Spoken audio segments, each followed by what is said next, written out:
पुन्हा पुन्हा नमन करावे असे भगवंताचे रूप बसलेले आहेत असं म्हटलं जातं.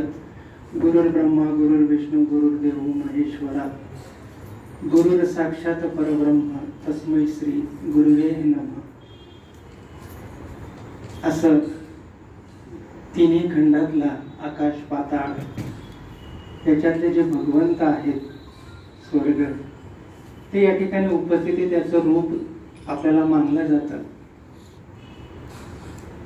खरं तर आपण या ठिकाणी एकटेच उपस्थित नाही आहोत. आपल्या मागे आपली पूर्ण शाळा आहे. शाळेतले सर्व वर्ग आहेत. आपण शिकत असलेले वर्ग त्याच्यातले विद्यार्थी पालक या सर्वांच्या भविष्याला आकार देणारे आस म्हणजे शिक्षक आहे.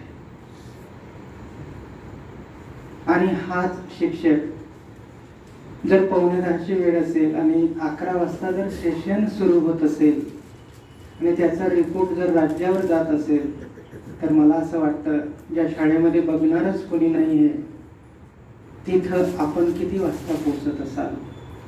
माफी मागतो जे वेळेवर आलेले आहेत त्यांनी या गोष्टी मनावर घेऊ नये.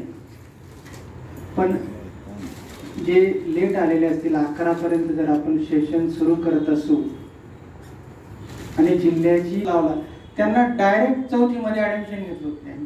पहिली दुसरी तिसरी अभ्यासक्रम किंवा पाठ्यक्रम पूर्ण केला नाही तरी सुद्धा 4थीच्या सर्व विद्यार्थ्यांमध्ये ते पहिले आले.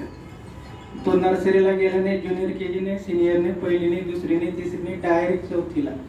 म्हणून 4थीच्या मुलाला फक्त 4थीचा सिलेबस पाठ्यक्रम किंवा अभ्यासक्रम शिकवला पाहिजे असं नाही.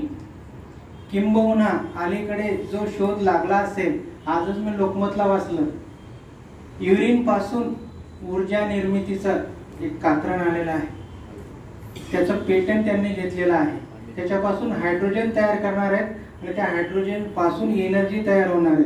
ते आता समजा मोठमोठे हॉस्पिटल्स असतील, बस स्टँड असतील किंवा शाळा कॉलेजेस असतील, तिथल्या ज्या युरिनल असतील त्यांचा ते लिलाव घेणार आहेत. तिथलं ते युरिन जमा करून त्याच्यापासून हायड्रोजन, ज्या हायड्रोजनची किंमत फार मोठी आहे, तो स्टोअर देखील करणार आहे. मग या गोष्टी जरी तो पहिलीचा विद्यार्थी असेल त्याला सांगा, तो कुतूहलाने ऐकेल. मानवी जिज्ञासेचा सहज विस्तार म्हणजे विज्ञान होय. Science is a simple extension of curiosity. ही जिज्ञासा, मग तो पहिलीचा असेल त्याला 10वी किंवा 12वीच्या कॉलेजमध्ये काय संशोधन अलीकडे चालू आहे त्याचा स्पर्श आपल्या अध्यापनातून आणि अध्ययनातून त्या विद्यार्थ्याला झाला पाहिजे. एवढी व्याप्ती, एवढा परीघ आपला अध्यापनाचा असणं गरजेचं आहे. आणि त्याच्यासाठी या ज्या संकल्पना आहेत 8वी 9वी 10वीच्या त्याचा समावेश देखील या ठिकाणी करणं अपेक्षित आहे आणि तो केलेला आहे. म्हणून समजा मी प्राथमिक शिक्षक जरी असेल पण सायन्सचा 8वी 9वी 10वीला काय आहे, कोणता कंटेंट आहे, वेगवेगळ्या कन्सेप्ट काय आहेत त्या आपल्यापर्यंत पोहोचवण्यासाठी आयराइज आणि आयसर यांनी हा केलेला प्रयत्न आहे. धन्यवाद.